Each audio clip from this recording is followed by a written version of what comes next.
cut it. Guess what? Round two. You know that time last week when I was afraid that we didn't have audio or that we were recording? Week we didn't have audio. Maybe I should include this whole thing where we're like talking and they can't hear anything. Yeah, absolutely. Can they hear us now? They can hear us now. Because there was this whole bunch of witty banter, and it was incredibly witty and incredibly bantery. And we also solved world hunger. Yeah, we did a lot. You guys just will never know. But we did pitch like our delightful new South Fellowship mugs. If you are a volunteer in any capacity, and you can even volunteer this week, I know I can find you some filing to do or something. I don't have any filing to do. Filing? Yeah, I don't know what that is. Then you can come on Volunteer Appreciation Night and you can get one of these mugs for free. Imagine that. They're quality too. Yeah, they are delightful. I'm excited about these mugs. And they're white interior, so they're suited. They're a little bit on the large side for a typical teacup. Now I do, like C.S. Lewis famously said, you can't find a book long enough or a cup of tea big enough to satisfy me. And I kind of appropriated that comment a while back and just sort of claimed it as my own. It was like C.S. Lewis, Alex Walton. And I would... Good job, Michael Scott. Yeah, exactly. Yeah, very Michael Scott. You miss 100% of the shots you don't take, Wayne Gretzky. I would say this is a little big for tea. Appropriate for coffee. Well, you can adjust, though, by just not quite putting as much in. Weird, or I would agree with C.S. Lewis, and I don't know if this is appropriate, but I put 2 tea bags in. And then I fill it all the way to the top. Yeah, that would be okay.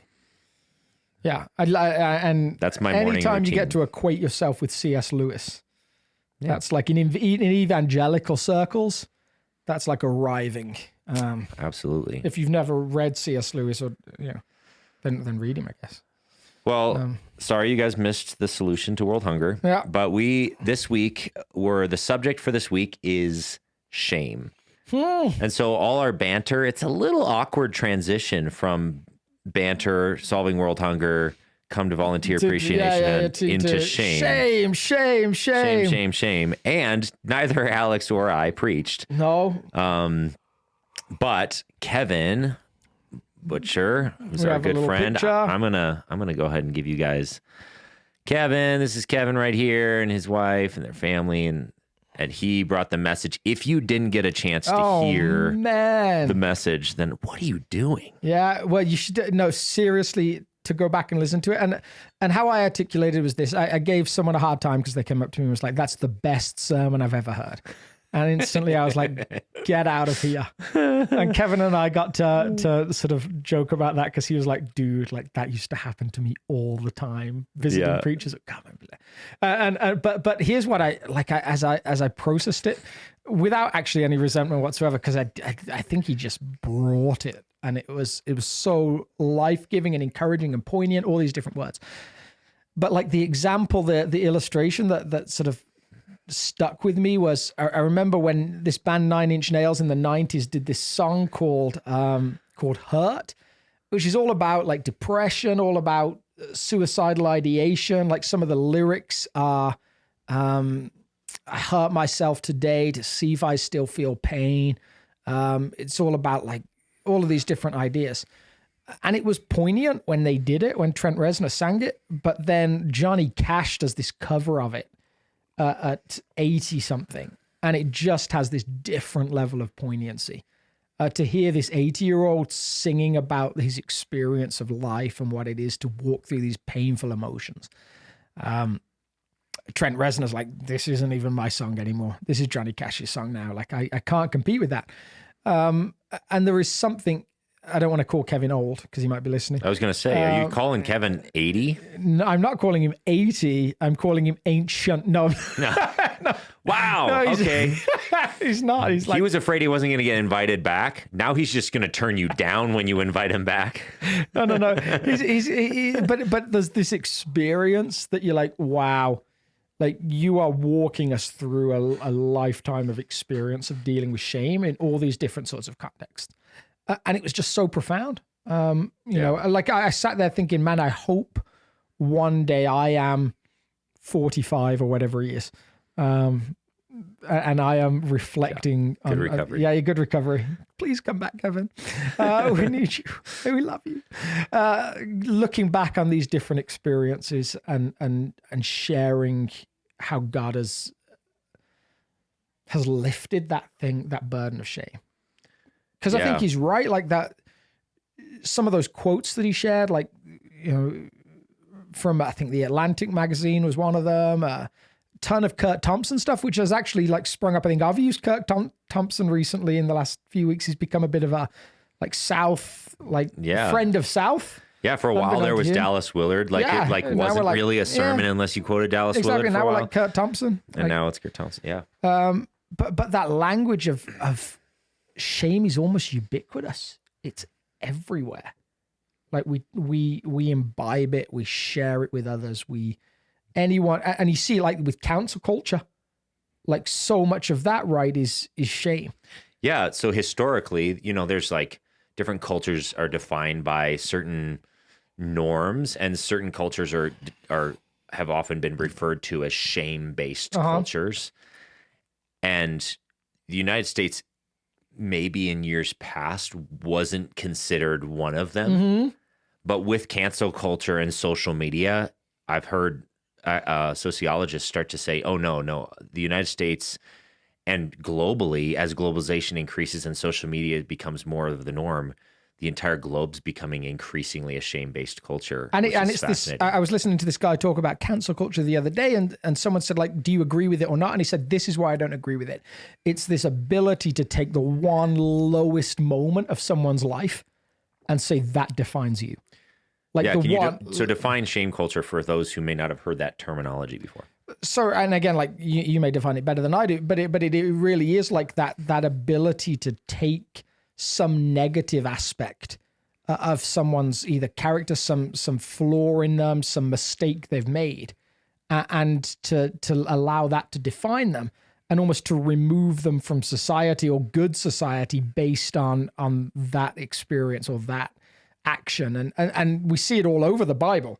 I mean, so if you think about John chapter 4, the woman at the well, that's shame culture.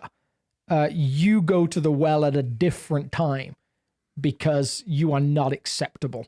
Now, but specifically cancel culture. But cancel culture, is now that like this kind of recent movement to be able to say, we're going to go back and look at all of your history, and if you haven't lived up to everything that we think is appropriate now, we're not gonna buy your books. We're not gonna watch your movies. You're gonna be removed. Interestingly, in England right now, there's this whole conversation with a Russian tennis player, number 2 tennis player in the world right now, and he's been told you can't play at Wimbledon, this big tournament, unless you publicly denounce the president of Russia. So now we're saying to tennis players, unless your politics are up to scratch, you can't play this game anymore. Wow. A ballerina was cut from the New York Ballet Society. She was dancing a lead in some role, and they said, no, we're going to cut you because you're Russian. Like that, like how does that make you feel out there as you're watching this? Because there might actually be mixed reviews. There might be people like, what Russia's doing right now is so bad that maybe we need to go to that extent. That may be where you feel. So, yeah. But, or the other side, you may be thinking like, that's ridiculous. What's this ballerina or this tennis player have to do and why would that even be an issue? But I also think those aren't anywhere near the most pernicious examples of this, because in actual fact, pernicious, well done. Pernicious, good word. I don't agree with it personally. And again, Aaron's right. You could agree or disagree. But they are at least current. You are at least saying to someone, based on current events that are happening, your stance matters. And we have these expectations. And again, could you disagree? Yes. Does a tennis player actually have anything to do with Vladimir Putin? I would suggest probably not. But at least it's current. Cancel culture knows no boundaries. Not only does it have to be current. Go back to that first YouTube video that so-and-so posted and said something slightly racist or, that didn't fit Yeah. social norms back 30 years ago. Yes. And now let's cancel them because they had this thought Yeah. 30 years ago. Let's pretend what's acceptable never changed. And that we can, and you could argue it should never have been acceptable. That's a perfectly good argument. Totally. But They would probably agree. yeah, but I had a really good friend, like a guy that I thought of as a brother from Ghana who used to refer to me by the N-word, like the word that we don't say anymore. Like that's what he used to call me every time he saw me. And it was normal. Like, and again, I'm not talking like 100 years ago. I'm talking 10 years ago. And so you think of like the way that society fluctuates and moves. To expect that everybody's whole history lives up to scratch in every area, that is the nature of council culture. And it is to say, no, we're going to pull that worst moment, we're going to snapshot that worst moment and hang it up for everybody to see. It's a crucifixion. Like it's exactly what Kevin was talking about, like that ability to take someone and reveal everything to the world, to put you on display. That's what cancel culture can do. That's what the church has done to people. I actually grew up in a church where the pastor, actually a guy, had a relationship that wasn't deemed appropriate, and he made him stand up and confess to the whole church and publicly apologize. Now, the hard thing was that pastor then ended up in a similar situation and suddenly wasn't as big a fan of the whole like public apology thing. It was like fine when it was somebody else, but when it was him, he was like, yeah, I don't want to do that anymore. Grace. But I think we tend to like do that. We tend to shame people pretty well. Yeah. So Kevin brought this message, and what are some of the things, the moments that stood out to you? I know I can share a few from me. Pop quiz. Yeah. Were you paying attention? Were you listening? Like, what passages did he quote? Yeah. Was it the new? What was his first point? Yeah, was it the NIV version or the ESV version? But what are some significant moments that you want to make sure linger in this community's hearts and minds? So I feel like I don't want to get too far ahead, because I think there was one that came late that was super significant to me, which I loved. But like making sure we cover that start point of like even his like unwrapping of, well, what is shame? How is it different to guilt? And bizarrely, I think he actually used a quote I'd used like 4 weeks before talking about forgiveness. I was talking about guilt as an opposite to shame, and he was talking about shame as an opposite to guilt. Yeah. Can you sort of piece together the quote? That quote was something like guilt is based on what you've done. Shame is who you are. So guilt says you have done this thing that is wrong. It could be a crime. It could be a sin. It's all of those different pieces of language. You did this, and you need to either apologize, or maybe the biblical word would be repent or confess. But it never takes the thing and attaches it to you and your personhood. Shame is the thing where it says, no, you are fully identified with that thing, and now you are yourself unacceptable. I think he extended the quote, and it ends with like shame. The only answer to shame, the answer to guilt is to confess or to repent. Yeah. The only answer to shame is to cease to exist. Yeah, which is why I think the other quote about shame being ubiquitous is it's probably one of the most pervasive. How do I even describe it? It's probably the thing that's underneath what happened in the world when sin entered in. Yeah. It wrecked identities. Like there was all these relational connections and identities prior to sin entering into the world. And then when sin enters into the world, it starts to question identity, and it's who we are that's messed with, and our relationships accordingly with other people. And so it's like, it is a part of the fall. It is the... Well, you see that movement, and we'll talk about this a little bit this week. Like the movement from Genesis chapter 3 to Genesis chapter 4 is to go from the world is for us and we are for each other, And then suddenly we move to Genesis chapter 4. The world is against us and we are against each other. There's at least this question mark between human beings of like, where do we stand? How do you perceive me? Am I valuable in your eyes or am I unvaluable in your eyes? Maybe suspicion is a good word as well. And I think like to talk about shame as a whole, like something that we do to each other, like this dear, I'm going to use good old church language. This dear sister came up to me this week and said like, she said, I finally have a word for my life. Like that's how profound the conversation was for her.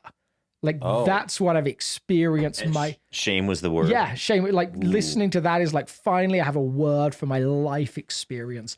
That's what I felt as long as I can remember. So that like speaks to some of like the pervasiveness. And I think the challenge for me, and a point that I would love everyone to grasp, especially if you have kids or grandkids, is do we take that and put it on our kids? So like, or on others in general. Yeah. I mean, that's this terrifying moment. Like our words, like the Hebrew mind that surrounded words, like, it's connected to like life force. And like when like some of the words that they might associate with it is even spirit. Yeah.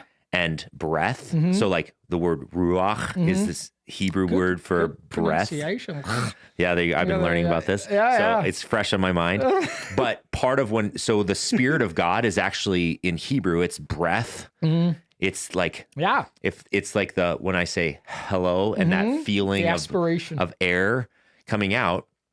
And so the Hebrew mind thinks of words or breath as power. Absolutely. Yeah. And so like when we walk around, when we're speaking to other human beings, we're wielding spirit and power in like this Hebrew sort of mentality. Fun little aside, we talked the other week about Abram and Sarai becoming Abraham and Sarah. And actually what's added is the aspiration. Oh, yeah. So it's like, it's a spirit thing. It's a breath thing. Ooh. It's like Abram is now Abraham. Bible nerd, like getting all excited. Is becoming Sarah.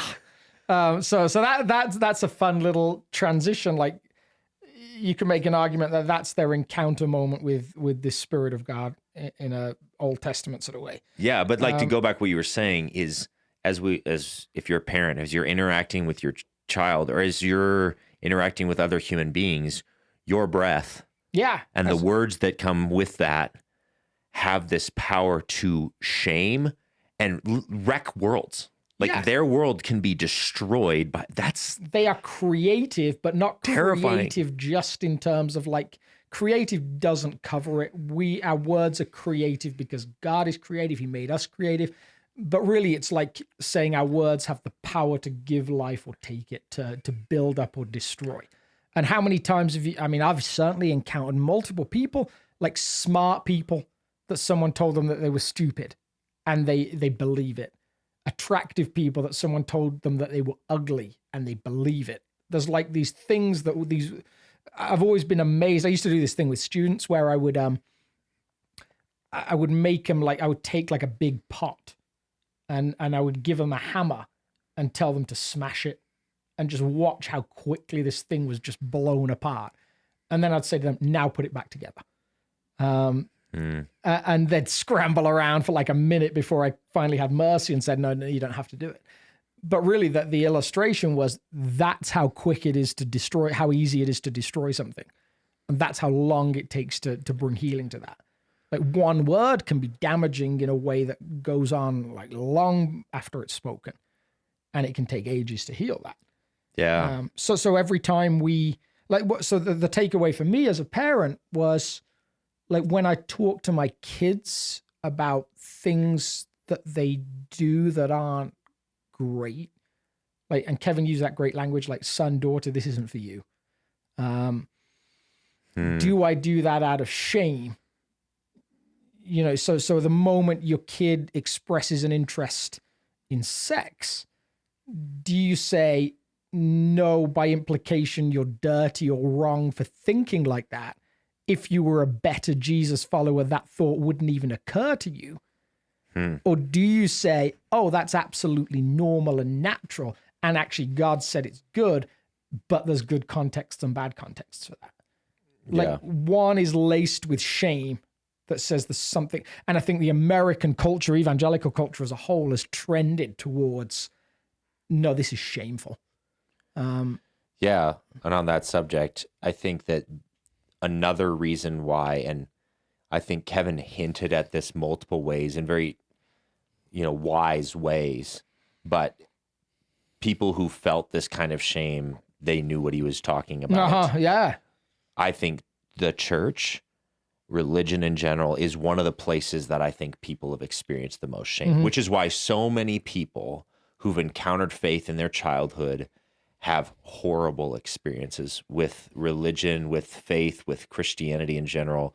It's because somehow, whether it was intentional, unintentional, who knows, but somehow their experience with faith was that I'm not good.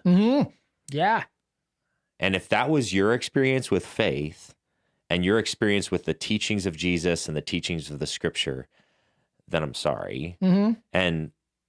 But there's a disconnect. And so, I don't know, I just sense that that's probably, for a lot of people in the room, they're looking back on religious experiences and feeling just not good enough to be in the presence of God, and on and on and on. All of those emotions associated, that's shame. And that's not what God had in mind with interaction with him. Yeah. And it's so intriguing, like how we do that to people as a society and as a church, as like a microcosm of that society.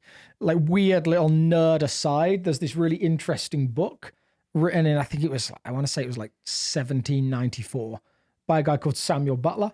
It's called Erewhon, which is nowhere backwards. And he writes about experiencing this. He's a traveler, gets shipwrecked, ends up on this island, which seems like, the way he describes it, seems like it's Australia. But never named. And he goes into, as he moves into the interior of this island, he comes across societies that have just developed in completely different ways. So the things that they find shameful are different to the things that we find shameful. So their sickness is something to be ashamed of, and crime isn't. It's like a whole flip flop. So like, whereas we might say, like, and again, scenario that you probably never experienced, but say, supposing someone like, shoplifts and they're supposed to go to a party and they end up getting arrested. You go to the party without them and you're like, oh yeah, I'm sorry, they had a headache, so they stayed at home. Like, that's a cover for something that's really embarrassing. In this society, it's the other way around. So if someone gets sick, you don't tell anyone that. They were shoplifting. You go and you're like, oh, I'm sorry, you got caught stealing socks in the market this afternoon, and everyone's like, oh, I'm so sorry. Like, it's and it's just like, it's this fun little look at, like, why have we developed these different things? Now the weird thing with that is that in COVID, we actually saw that, like, movement towards the other thing. Suddenly sickness was something to be ashamed of. There was like this new blame culture around sickness. Wait, you're sick and you might have got me sick. You're sick and you're talking to me? Yeah, like, what's the deal with you? Does it come through the phone? Yeah. Ugh, get out of my face. It's airborne. So there was this shift during that season, which is interesting. But we certainly seem to find ways, like whole society in general, to shame people for. And we certainly do that in the church. And we have very much a criteria of what things are good and bad. And what I loved about Kevin's message as it started to come towards a conclusion, an hour-long conclusion. I'm just joking, Kevin. Was that it landed on this beautiful picture that Jesus carried that shame.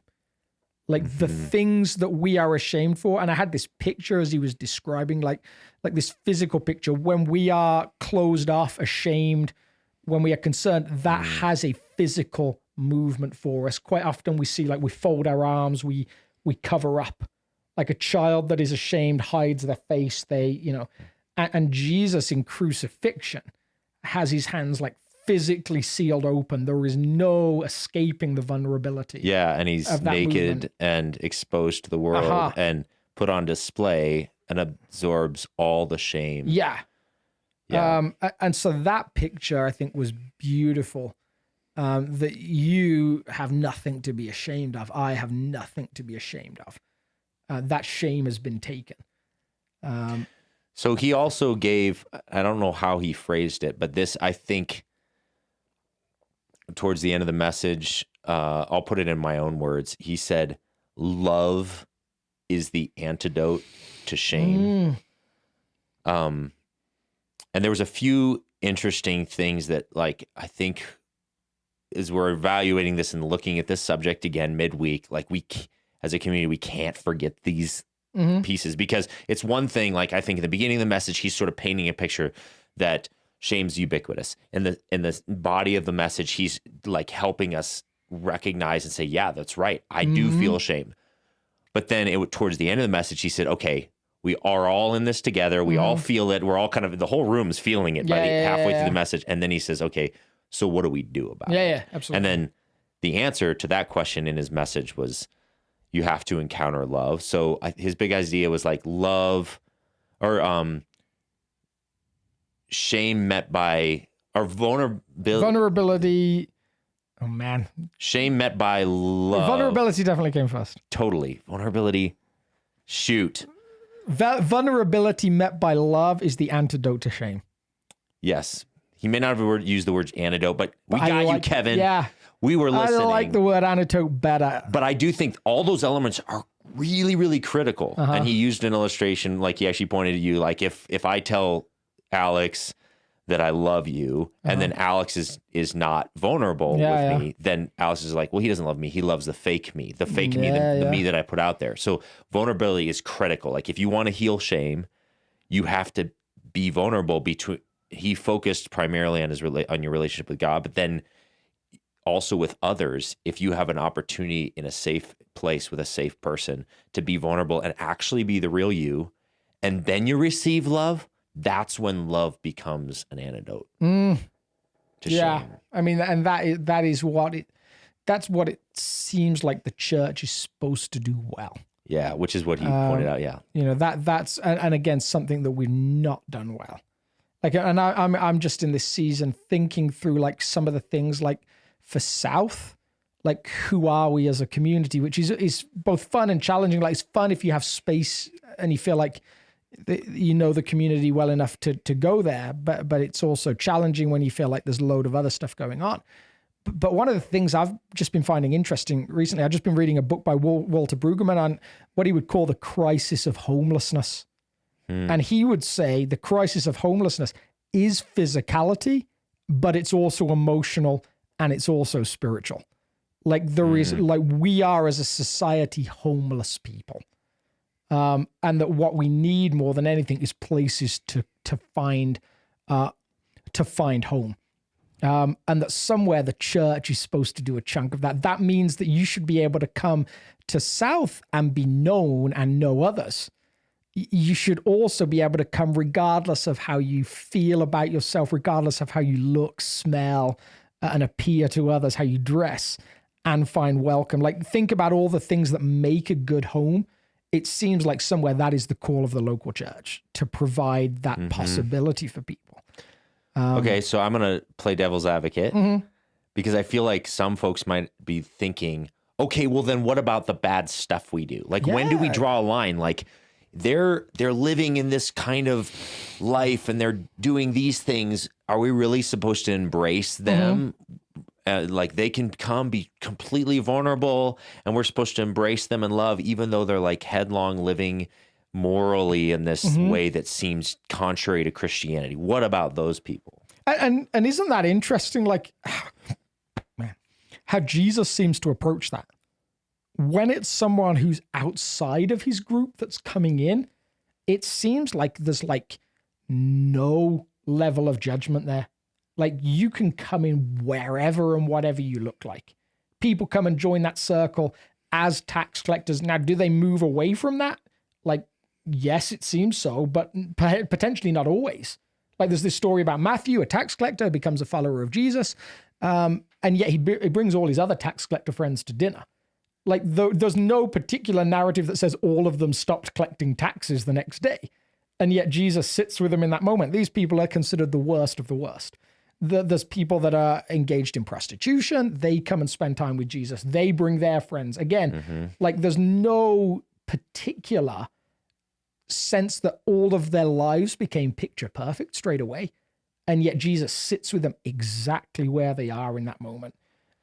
And that is intriguing when you engage with different parts of the world. Like one of the interesting things for me, I was chatting to a guy who's engaged in mission all over the place. And he said, like, one of the areas he works, almost all the prostitutes that he's met are sincere followers of Jesus, desperately trying to follow Jesus. They have no other recourse, though. That's their sense. Like, it's this or my kid starves. And so, like, when you talk to them about their relationship with Jesus, they are incredibly articulate about it, incredibly passionate about it. They just don't see other avenues. And that's foreign to us. We can disagree from a distance, but we're not there. We don't know. Yeah. Yeah. Then the Bible language becomes very different when it's about people who are immersed in following Jesus, who then make a movement to something that's described in the Bible as sinful or outside of the will of God. There's whole conversations Paul has with the church in Corinth. You know, there's a family there that it seems like it's almost like ancient wife swapping on some level. It's a very weird situation. He almost doesn't go too much into depth with it, but he does say, guys, what are you doing? Like, don't let that happen. Don't let that happen here. Like, there's like a standard. So I think Kevin also alluded to this. He had one slide on the screen. Again, I can't quote it verbatim, but I think part of the answer to that question is this idea that he said, remembering that all of our sins are birthed in the soil of shame. Yes. I think it starts to the way we approach moral issues and in relationship with other people is like when you encounter someone and you realize that any bad thing that they've done was first planted in this entire society and soil of shame, then our posture towards them first is of compassion and empathy and like, yeah, me too. And that starts to shift the sort of ethos of the relationship to the place where love, again, can make an invitation towards a different way of living without it being shameful. And that word "me too" you just used, like maybe he's even expressed as like we have this phrase there, but for the grace of God. Like totally. That's me outside of God's incredible grace. I had this youth pastor growing up, Scottish guy who was ex-drug addict. When Jesus found him, he was in his apartment, weighed about 80 pounds, like lying in his own urine, sold everything to buy drugs, has this incredible story. Like he's got this picture in his office of the old has gone, the new has come. And yet he would say himself, like grace was difficult for him at times. Like he would say, I don't trust myself an inch. Like I know like the moment I let it go is the moment that I'm back where I started. And then I remember this moment where I saw grace start to grab him in new ways. He had a guy that he'd been through the drug rehab program with who had OD'd and died. And he went to the funeral and he said, I was so surprised. I got to the funeral and everyone was celebrating like he's with Jesus now. Like he's you know, he's free from this kind of stuff. And he said, I grabbed one of the guys that I knew and I said, so, I mean, you said in your eulogy, like he's there in heaven, like he died with a needle in his arm. Like, what does that mean? Like, you know, how do you know? And he said, this guy looked at him with just these piercing eyes. And he said, he made a mistake. Treat it for what it was, like a mistake, but don't characterize his whole life by an addict going back to like a point of weakness. Don't discount God's incredible grace and story in his life because he wasn't perfect. And for my friend, he said it was this moment of like, oh my goodness, like I have totally underestimated the goodness and grace of God. Like to him, now following Jesus required perfection just to stay safe. Yeah. And to this other person, he was like, no, this story is so much bigger than a person who spent years in addiction, falling prey to a weakness. Like if that's as good as the grace of God is, it's not really that great. Yeah, and like if you just practically think about it, a moral standard has never created a saint. No, absolutely. Only the love of God has. Uh-huh. Like otherwise, why would the cross, life, death, teachings of Jesus, like unnecessary if the mode of transformation was just do the right things and don't do the wrong things? Then why like even talk about grace? Like the whole scriptures are null and void if it's like if why would Jesus do it the way he did and then hold out the good news the way he did if a moral standard could actually produce a saint? And so when we ask those questions around like, well, what about people that are living a lifestyle that doesn't fit? Someone gave me this really fascinating illustration once, and I think it makes sense. This person said, like, look at the behavior patterns of pigs versus sheep.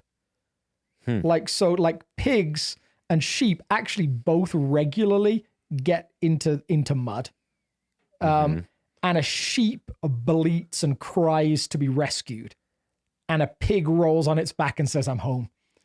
And somewhere there's like, this person said, like, look at that pattern. Like every single one of us following Jesus regularly goes back to our own brokenness, regularly through shame, through whatever, goes back to repeated patterns where we don't get it right. And somewhere in following Jesus, something changes in our heart that in those moments we're like, oh, Jesus, please help me again. Like I am such a mess. Like pull me out of this thing, restore me, clean me up, help me get back on a good path. And that's so different than just saying, oh man, I am home. This is who I'm made to be. Yeah. And so that's, I think, one of those interesting differences, right? Like we hopefully all of us in following Jesus have this change of character that says, I'm certainly not perfect, but man, I long to be. Yeah. And I think the quote unquote moral standards of the scriptures are invitational. Yeah. They're not condemnation. Absolutely. So it's actually an invitation to something more beautiful. It's not a standard with which we can shame each other or with which God shames us. It's sort of like, yeah, there is a better way of living, but like, how you doing? Like, it's more like that's sort of God's posture is like first, like, I think I loved your story about the way he encountered people first. He encounters them with love first. And then, there were times where he invited them to a better way of living, but it was an invitation. It wasn't about who they were, because who they were was made in the image of God. And then once they believed that he loved them, he had a grounds to invite them to a better way of living. And I think that's the way it should be done. And Jesus it always seems like it's about the possibility of transformation, right? Totally. One of my favorite things he says is when the Pharisees or religious leaders say to him, why are you spending time with all these bad people? He's just like, sick people need a doctor, healthy people don't. And you're like, wow. Yeah. And then what's kind of ironic about that is you look at his interaction with them later, and they were probably some of the most sick people involved in the story. But... And the New Living Translation, like, which tries to paraphrase it a bit better, nails this verse because he's in that version, he says, like, sick people need a doctor, healthy people don't. I came from those that know they were sick, not those that think they're already good enough. And it's just like the poignancy of those like you that think they're already good enough. Knowing you need help is a prerequisite to getting it. Yeah. But that's almost the outrageousness of good news, gospel, however you phrase that. It's not fair. I mean, it's fair in that it's equal for everybody, but it's almost set up to feel unfair to us because if Jesus is right, if knowing that you need help is some of the prerequisite, that often means that like the gospel is it's more necessary or more of a felt need for the victim. For the attacker and not for the victim, for the criminal and not for the victim of the crime. The danger is like it means that it's more of a felt need for the murderer and not for the family of the victim. Like, that's the scandal almost of grace. Yeah. Because those of us that have been victims of something, we know our own sense of justice is like, this was done to us. It's not fair. God, you need to sort that out. And that there's a lot of accuracy to that. It wasn't fair. And God will in his justice sort it out. But it can lead us to say, and I need nothing from you other than that justice. Whereas for the guilty one, in actual fact, it's no, I am aware of the justice, and I deeply need rescuing from the justice. Wow. Good stuff. Man, that was fun. Considering been... neither of us preached on that, it was fun to circle around and I think we remembered enough of it to make sure that he knew we were listening. Yeah. Now we need to test him on whether he was listening to this. Yeah. Oh, to the guys with tea. Kevin, give us a shout out. I sat through twice. Yeah. And we're going to find out. That's awesome. Well, thank you all for tuning in. Like, subscribe, share. I would strongly encourage you to go back to watch the message, and every time that'd be helpful to make these conversations. And send us really difficult questions that Aaron will answer. Oh gosh, no, don't do that. He's going to run theological rings around those questions. Translation, I will get scared and say big words until you realize that, or you stop paying attention to my answer. Yeah, absolutely. No. Yeah, if you have questions or comments or a story about maybe your journey with shame and you feel comfortable sharing that, put those in the comments below. If you're on YouTube or whatever, I don't think our podcast is on Apple Music yet. It's in the process, is in the working. We're on Spotify, those sorts of things. Again, if you choose to share this, great. You're weird if you do, but great. We're fine with that. We like the weirdness. We're weird as well. Our goal is to be bigger than Joe Rogan. No, it's not really. That's impossible. Oh, wow. No one can be bigger than Joe Rogan. There you go. Yeah. All right. Thanks for tuning in. We'll catch y'all later. Have a great week.